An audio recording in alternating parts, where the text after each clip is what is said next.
Hi అండి. Debit and credit rules గురించి తెలుసుకుందాం.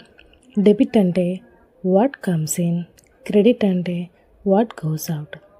ఎగ్జాంపుల్ చూద్దామండి. ఇప్పుడు క్యాష్తో ఫర్నిచర్ కొన్నామనుకోండి, ఫర్నిచర్ మనకి బిజినెస్లోకి వచ్చింది కాబట్టి ఫర్నిచర్ డెబిట్ అవుతుంది. ఎందుకంటే డెబిట్ అంటే ఏమన్నాం, వాట్స్ కమ్స్ ఇన్, ఫర్నిచర్ కొన్నాం కాబట్టి ఫర్నిచర్ మన ఫామ్లోకి వస్తుంది. ఓకే, మరి ఫర్నిచర్ కొన్నప్పుడు క్యాష్ ఏమవుతుంది, మన నుంచి బయటికి వెళ్ళిపోతుంది.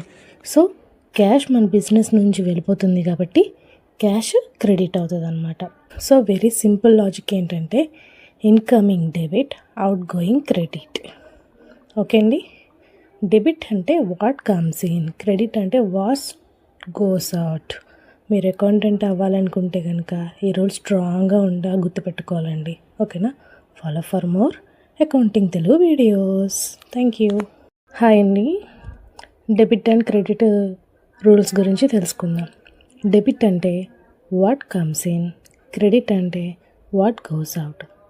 ఎగ్జాంపుల్ చూద్దామండి. ఇప్పుడు క్యాష్తో ఫర్నిచర్ కొన్నామనుకోండి, ఫర్నిచర్ మనకి బిజినెస్లోకి వచ్చింది కాబట్టి ఫర్నిచర్ డెబిట్ అవుతుంది. ఎందుకంటే డెబిట్ అంటే ఏమన్నాం, వాట్స్ కమ్స్ ఇన్, ఫర్నిచర్ కొన్నాం కాబట్టి ఫర్నిచర్ మన ఫామ్లోకి వస్తుంది. ఓకే, మరి ఫర్నిచర్ కొన్నప్పుడు క్యాష్ ఏమవుతుంది, మన నుంచి బయటికి వెళ్ళిపోతుంది.